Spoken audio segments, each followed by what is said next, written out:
Hello guys, कैसे हैं आप सभी। आशा करते हैं आप लोग बहुत बढ़िया होंगे। चलिए आज की वीडियो में हम लोग जानेंगे कि पॉलिनोमियल्स यानी कि बहुपद क्या होता है और बहुपद में क्या क्या पढ़ना है, इसको हम लोग समझेंगे। चलिए ठीक है, देख लेते हैं बहुपद किसको कहेंगे और समीकरण किसको कहते हैं, ये सब आपको अच्छे से पता होगा।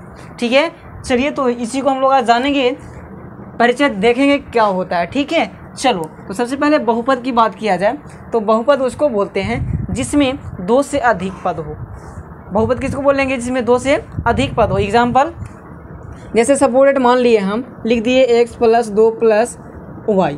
ठीक है, तो इसको कहेंगे बहुपद। क्या कहेंगे? बहुपद। इसमें देखिए दो से ज़्यादा पद है, एक पद, दो पद, तीन पद है कि नहीं है, इसको क्या बोलते हैं? तो बहुपद बोलते हैं। बहुपद को एक तरह से और पहचान सकते हैं। ठीक है, चलो अब मान लिया जाए x + 2 रहे, इसको क्या बोलेंगे? बहुपद ही बोलेंगे। क्या बोलेंगे? बहुपद। यानी बहुपद के बहुत ही महत्वपूर्ण पहचान होता है, वो होता है जिसके बराबर में कुछ ना रहे उसे कहते हैं बहुपद। यानी कि इस प्रकार से दिया हुआ रहे समीकरण के रूप में, यानी कि दर्शाया हुआ रहे, समीकरण नहीं, समीकरण अलग चीज़ हो जाता है।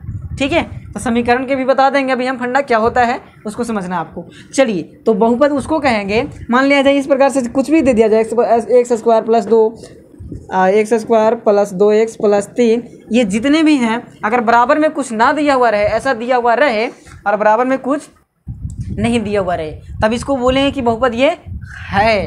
क्या? बहुपद ये है। अगर चलिए इसके बराबर में 0 दे दिए, इसके बराबर में 0 दे दिए, तो ये बहुपद नहीं कहलाएगा। ठीक ना, ये बहुपद नहीं कहलाएगा। ये जा करके फिर बहुपद का समीकरण यानी कहलाएगा। क्या कहलाएगा? समीकरण कहलाएगा। क्या कहलाएगा? समीकरण।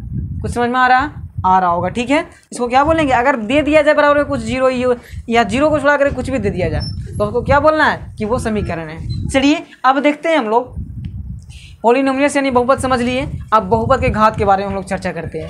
ठीक है, तो घात उसको कहते हैं, बोल दिया जाए इसमें आपको पूछे कि घात कितना होगा, बहुपद का घात कितना होगा, तो घात जब पहचानना होगा आपको तो देखना है सबसे मैक्सिमम घात को, यानी सबसे अधिकतम घात किसका है। सबसे अधिकतम घात कितना है? x² है कि नहीं है, इसके पावर 1 है ना, क्या है ना।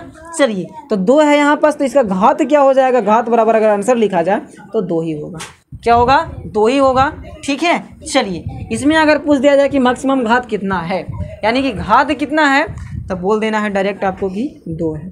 क्यों घात 2 है? क्योंकि मैक्सिमम यानी अधिकतम घात कितना है?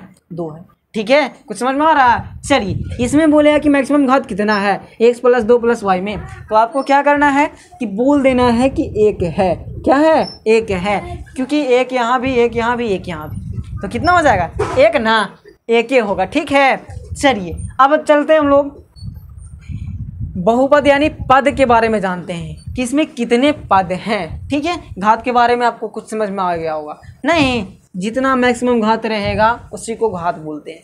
ठीक है, चलिए आगे चलते हैं। क्या चलना है कि पद पहचानेंगे। बोलेगा कि इसमें पद कितना है। ठीक है, आपको बोलेगा कि इसमें पद कितना है, तो देख लेना है 1 2 3, कितने पद हैं? तो 3 पद हैं। समझ में आया कुछ? जितने भी प्लस माइनस आगे आपको दिखेगा, इसके आगे प्लस, तो 1 2 3, यानी कि जितने प्लस माइनस होगा उतने ही पद होंगे। इसमें कितने पद हो गए हैं? तो 3 पद हो गए। ठीक है, कितने पद? तो 3 पद हो गए। चलो अब इसमें बोले कितने पद हैं, तो 1 प्लस यहाँ है, 1 प्लस यहाँ है, यानी 1 और 1 2, ऐसे भी छाट करके अलग अलग कर सकते हैं आप, 1 और 1 2 पद। ठीक है, समझ में आ रहा ना। चलिए आगे इसमें बोले कितने पद हैं, तो 1 पद ये हो गया, 1 पद ये हो गया। ठीक है, तो आपको इसमें भी 2 पद हैं। कितने पद हैं? 2 पद हैं। ठीक, चलिए आगे इसमें कितने पद हैं देख लेते हैं। तो इसके आगे प्लस, इसके आगे प्लस, इसके आगे प्लस, यानी कि 1 2 3, कितने पद हैं? तो 3 पद हैं। ठीक है, समझ में आया।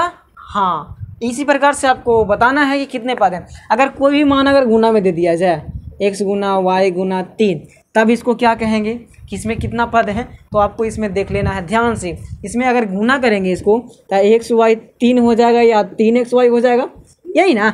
3xy में एक ही प्लस ना आगे सिर्फ है, तो इसमें एक ही पद होगा।